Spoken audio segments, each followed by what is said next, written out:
Assalamualaikum warahmatullahi wabarakatuh.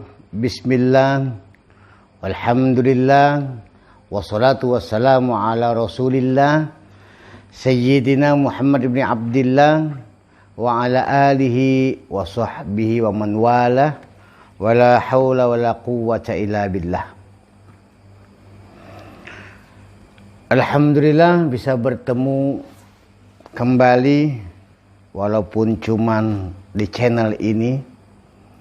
Pada kali ini saya ingin sedikit menceritakan tentang keluarga saya, Ismail bin Yahya bin Muhammad bin Utsman bin Abdullah bin Umar bin Husain Balghaith yang bermakam di Sampit.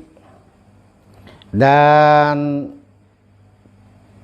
perlu diketahui bahwasanya Balghaith, kabilah kami ini adalah keturunan dari Al-Habib Umar bin Abdurrahman Sohibul Hamra bin Muhammad bin Ali bin Muhammad bin Ahmad bin Al-Faqih Muqaddam hingga seterusnya sampai kepada Sayyidatina Fatimah Az-Zahra Al-Batul binti Rasul sallallahu alaihi wa alihi wa sahbihi wasallam. Sekilas kita ceritakan tentang Al-Imam Umar bin Abdurrahman Sahibul Hamra. Beliau wafat di Taiz tahun 889 Hijriah atau berkenaan tahun 1468 Masehi. Dan beliau murid daripada Al-Habib Abdullah bin Abu Bakar Al-Idrus Al-Akbar Syamsi Sumus. Dan beliau juga tercatat sebagai seorang santri atau seorang murid yang sangat berbakti kepada gurunya.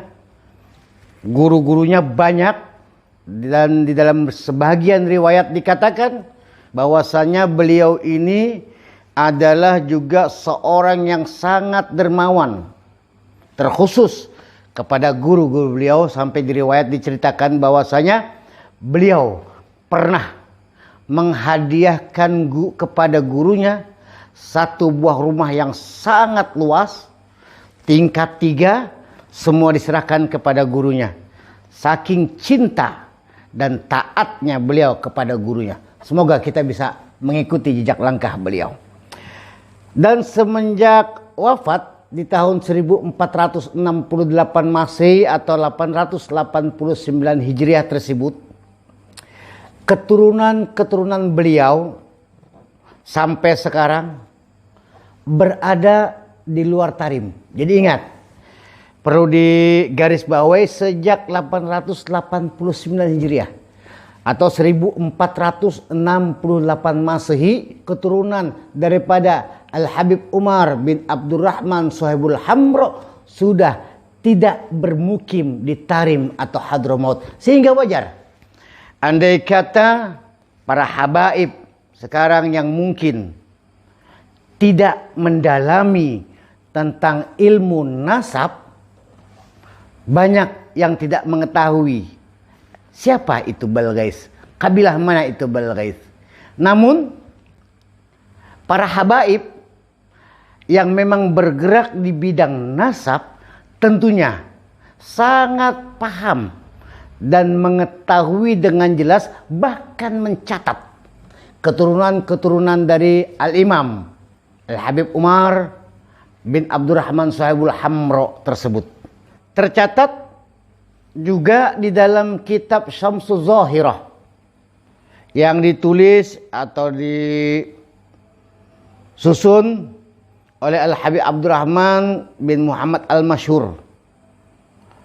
Di situ tercatat bahwasanya keturunan Al-Imam Umar bin Abdurrahman Sahibul Hamra ini Abul Ghaith bin Ahmad bin Umar bin Ahmad bin Muhammad bin Umar bin Abdurrahman Sahibul Hamra yang tentunya andai kata kita teruskan sampai kepada Sayyidina Al-Faqih Al-Muqaddam dan sampai kepada Sayyidatuna Fatimah Zahra Al-Batul binti Rasul sallallahu alaihi wa alihi wa sahbihi wasallam. Dan di dalam kitab tersebut Abul Ghais tercatat di sana mempunyai 3 orang anak, yaitu Ahmad, Abdullah, dan Ubaid Al-Majdub. Sementara kami, Belghais yang ada di Kalimantan, tercatat sebagai keturunan daripada Ahmad. Abdullah punya anak bernama Muhammad, dan Muhammad punya anak Abdurrahman, sedangkan Ahmad punya anak Alwi, dan Alwi punya anak bernama Abul Ghais dan Husain.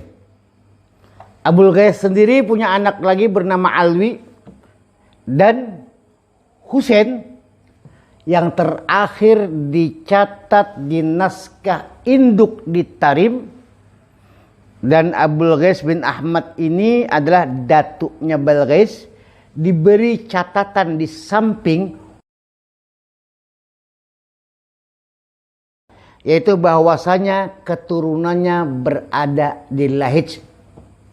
Dan alhamdulillah kami yang ada di Kalimantan adalah keturunan daripada Husain tersebut. Teman-teman sekalian, perlu juga diketahui bahwasanya Belghais ini juga ternyata di buku induk di Tarim itu memang sampai Husain kami. Namun alhamdulillah ternyata di Indonesia sendiri kabilah Belghais sudah tertulis, sudah tercatat oleh para ahli-ahli nasab atau an-nasabah zaman dulu. Salah satunya, walaupun tidak tercatat di kitab Habib Ali bin Ja'far, namun ternyata ada ahli nasab yang lebih tua dari itu punya catatan lengkap, yaitu mungkin ada yang mengenal beliau, pernah mendengar nama beliau, yaitu Habib Qasim bin Zubair Barakbah. Wafat di Gresik sekitar tahun 1331 Hijriah atau 1910 Masehi. Beliau mencatat dalam pohon nasab satu naskah yang mencantumkan Umar bin Husain bin Muhammad bin Husain. Husain terakhir yang saya sebutkan tadi adalah Husain yang tercatat dalam buku induk nasab yang ada di Tarim. Dan seterusnya. Di tahun 1321 Hijriah atau 1900 Masehi, tertulis di naskah tersebut nama Habib Umar bin Husain yang bermakam di Bamang Sampit. Bahkan tertulis juga di situ 3 orang putra beliau, putra Habib Umar bin Husain yang bermakam di Sampit. Jadi Habib Umar bin Husain bin Muhammad bin Husain. Dan tercatat namanya 3 orang putra beliau itu adalah Ali, Abdullah, dan Husain. Ali diyakini keturunannya berada di Bima. Abdullah garis keturunan saya sendiri yang ada di Alalak, dan Husain ada di Kota Baru. Dan juga selain itu pula ternyata catatan-catatan tentang nasab Belghais ini pun telah dicatat dan diisbatkan oleh salah seorang tokoh nasab, ahli nasab di Indonesia, yang juga beliau adalah ketua cabang Robitoh dulu di Pekalongan dan kepala bagian nasab untuk provinsi Jawa Tengah, yaitu Al-Habib Ahmad bin Ali bin Syahab. Dan Habib Ahmad bin Ali bin Syahab, beliau juga mempunyai karangan atau mengarang sebuah kitab tentang nasab yang berjudul Tashilut Thalibin fi Ansabil Alawiyin, yang beliau karang di tahun 1384 Hijriah yang bertepatan dengan 1963 Masehi di halaman 92. Beliau membicarakan tentang Al-Imam Umar bin Abdurrahman Sahibul Hamro. Di situ beliau menulis, lahu akibun minhum ali Balghis wa minhum ailatun kabiratun bi Banjarmasin wa Jakarta. Yaitu beliau, yaitu Habib Umar, Al-Imam Umar bin Abdurrahman Sahibul Hamro, mempunyai keturunan disebut dengan marga Balghis, dan termasuk daripada mereka adalah kebanyakan daripada mereka berada di Banjarmasin dan di Jakarta. Dan Al-Habib Ahmad bin Ali Syahab ini juga ternyata mencatat rincian anak cucu dari Habib Umar bin Husin Balghis yang bermakam atau sekarang dikenal dengan makam Bamang, Keramat Bamang di Sampit. Di jilid 10 halaman 183 sampai dengan 189, bahkan tercatat sampai paman saya sendiri, yaitu Alwi bin Muhammad bin Uthman bin Abdullah bin Umar bin Husin Balghis. Kenapa hanya tercatat nama Alwi? Itu kemungkinan besar adalah karena Ami Alwi, kami sering manggil beliau Ami Alwi, yang tercatat di buku tersebut adalah anak tertua dari kakek kami. Ami Alwi adalah saudara tertua abah saya. Dan mungkin waktu itu cuma satu anak itu saja karena tertua. Hingga di catatan Habib Ahmad bin Ali Syahab hanya terdapat nama Alwi bin Muhammad bin Uthman bin Abdullah bin Umar bin Husin dan seterusnya.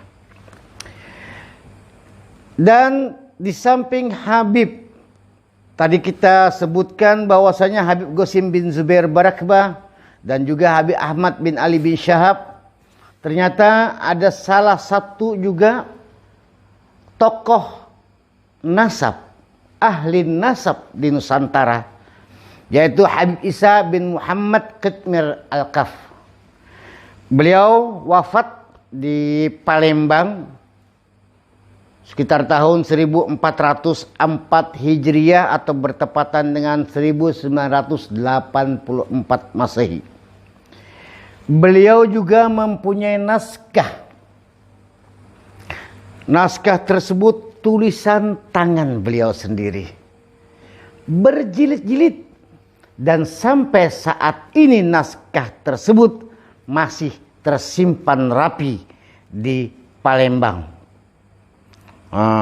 Khususnya di tempat Habib Muhammad Quraisy bin Husin Syahab. Di naskah Habib Isa bin Muhammad Qitmir Al-Kaf tersebut, beliau juga mencatat rapi anak cucu keturunan dari Habib Umar bin Husin Balghis Sampit, persis dengan catatan yang ada di catatan Habib Ahmad bin Ali bin Syahab Pekalongan.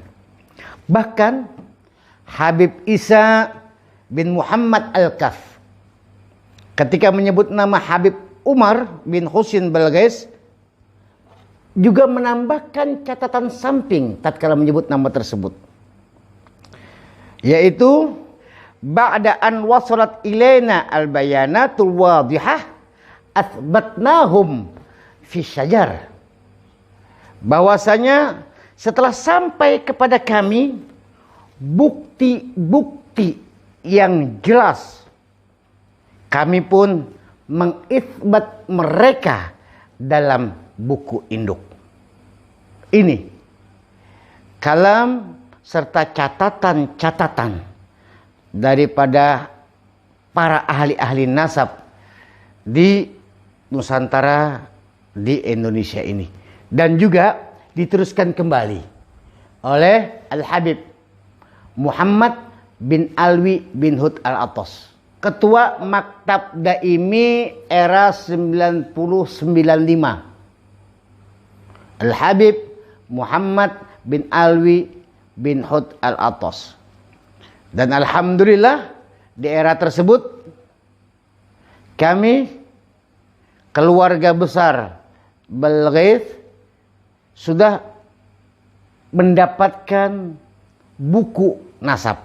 Bahkan dari Pekalongan tatkala Habib Ahmad bin Syihab Pekalongan, kami sudah mendapatkan buku nasab silsilah yang dikeluarkan oleh Maktab Daimi untuk keluarga Qabilah Al-Balghith. Kenapa ini kami ceritakan?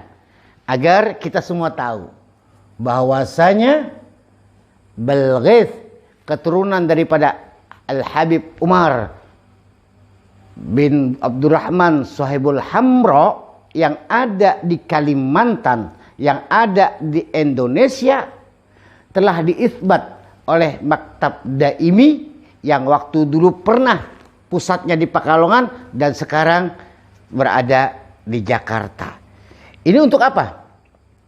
Untuk sekedar memberikan pengetahuan, membuka wawasan kepada kita semua, agar tidak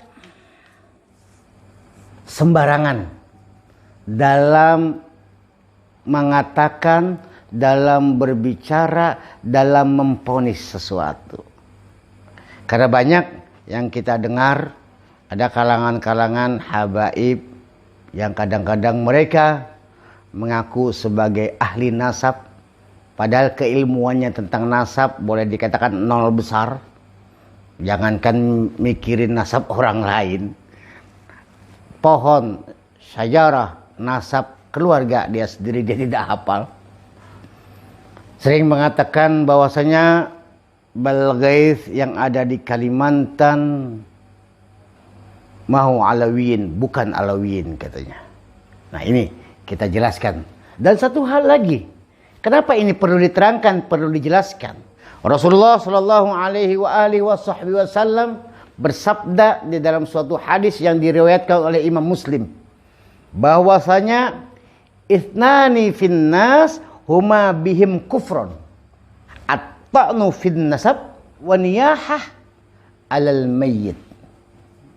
Ada dua hal yang bertebaran di muka bumi ini, di antara manusia-manusia yang ada ini, yang terjadi di tengah-tengah kita ini, yang dua hal tersebut bisa menyebabkan kufur atau dosa besar. Sangat besar dosanya itu. Dan ini perlu kita ketahui semua ya. Yang pertama adalah at-ta'nu fin nasab. Menyerang nasab seseorang, menikam nasab seseorang, atau memvonis nasab seseorang putus tanpa hujah ilmiah, tanpa dalil-dalil yang kuat. Hanya mendengar kabar bahwa si fulan itu bukan Habib. Kami tidak tahu siapa orang tuanya, siapa kakeknya. Apakah tatkala satu orang tidak mengetahui ayah dan kakek orang tersebut, maka orang itu terputus nasabnya? Jangan berani. Kecuali kita mengetahui secara pasti siapa dia, di mana keturunannya, kenal dengan keluarga-keluarganya, baru kita boleh memvonis orang tersebut. Yaitu yang pertama. Yang kedua adalah waniyahah alal mayyit, meratapi mayat, meratapi orang yang sudah meninggal.